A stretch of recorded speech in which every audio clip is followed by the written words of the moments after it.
തമിഴ്നാട് വിരുദുനഗറിൽ പടക്ക നിർമ്മാണശാലയിലുണ്ടായ സ്ഫോടനത്തിൽ 6 പേർ മരിച്ചു. സാത്തൂരിലെ ബൊമ്മയപുരത്താണ് അപകടമുണ്ടായത്. കെട്ടിടം പൂർണ്ണമായി തകർന്നു. മുഹമ്മദ് റഹീസ് വിശദാംശങ്ങളുമായി. മുഹമ്മദ്, വലിയൊരു അപകടമാണോ ഇപ്പോൾ ഉണ്ടായിട്ടുള്ളത്? 6 പേർ മരിച്ചു എന്ന് പറയുമ്പോൾ ഇനി കൂടുതൽ മരണമുണ്ടാകാനുള്ള സാധ്യതയുണ്ടോ? എന്തൊക്കെയാണ് നിലവിൽ ഏറ്റവും പുതുതായി നൽകാനുള്ള വിവരങ്ങൾ?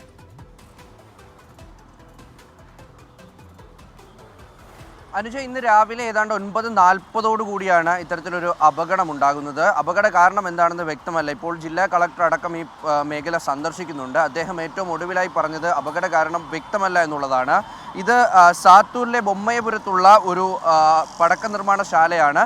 കൃത്യമായി ലൈസൻസോട് കൂടി പ്രവർത്തിക്കുന്ന ഒരു പടക്ക നിർമ്മാണശാല. വിവിധ യൂണിറ്റുകൾ സംസ്ഥാനത്തിൻ്റെ പല ഭാഗങ്ങളിലും പുറത്തുമായും ഒക്കെ ഈ പടക്ക നിർമ്മാണശാലയ്ക്കുണ്ട്. ഇതിൻ്റെ ഉടമസ്ഥൻ ബാലാജി എന്നുള്ള ആളാണ്.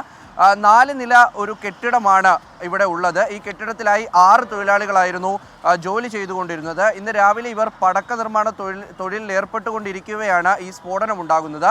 ഈ 6 പേരും സംഭവ സ്ഥലത്ത് വെച്ച് തന്നെ മരിച്ചു. ഈ കെട്ടിടം പൂർണ്ണമായും തന്നെ തകർന്നിട്ടുണ്ട്. അതുകൊണ്ട് തന്നെ ആരെങ്കിലും ഒരാൾ രക്ഷപ്പെട്ടിരുന്നുവെങ്കിൽ അപകട കാരണം കൂടുതൽ വ്യക്തമായി മനസ്സിലാക്കാൻ കഴിയുമായിരുന്നു. നിലവിൽ അത് വ്യക്തമല്ല. എന്തായാലും ഈ പരിസരത്തിനടുത്ത് മറ്റു വീടുകളോ ഒന്നും ഉണ്ടായിരുന്നില്ല. അതുകൊണ്ട് വലിയ ഒരു മറ്റു തരത്തിലേക്കൊക്കെ ദുരന്തം വ്യാപിക്കുന്ന രീതിയിലേക്ക് പോയിട്ടില്ല. പക്ഷേ 6 തൊഴിലാളികളും അവിടെ വെച്ച് തന്നെ മരിച്ചു എന്നുള്ളതാണ്. ഈ സംഭവം കഴിഞ്ഞ് ഏതാണ്ട് 1 മണിക്കൂറിന് ശേഷമാണ് ഈ ഫയർഫോഴ്സ് ഒക്കെ ആ പ്രദേശത്തേക്ക് എത്തുന്നത്. അപ്പോഴേക്കും ഈ 4 നില കെട്ടിടം പൂർണ്ണമായും അഗ്നി വിഴുങ്ങിയിരുന്നു.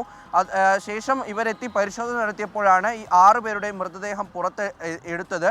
എന്തായാലും ഇപ്പോൾ സാത്തൂർ പോലീസ് ഈ സംഭവത്തിൽ അന്വേഷണം ആരംഭിച്ചിട്ടുണ്ട്. അനുജ, തമിഴ്നാട് വിരുദുനഗറിലാണ് പടക്ക നിർമ്മാണശാലയിൽ ഉണ്ടായ പൊട്ടിത്തെറിയിൽ 6 തൊഴിലാളികൾ മരണമടഞ്ഞത്. അങ്ങോട്ടേക്ക് ഫയർഫോഴ്സ് എത്താൻ വൈകി. എത്തുമ്പോഴേക്കും 6 പേരും മരിച്ചിരുന്നു എന്നുള്ളതാണ്. 4 നില കെട്ടിടം പൂർണ്ണമായി തകർന്നു. എന്താണ് അപകട കാരണം, അപകടത്തിലേക്ക് നയിച്ചത് എന്നതിപ്പോൾ വ്യക്തമായിട്ടില്ല.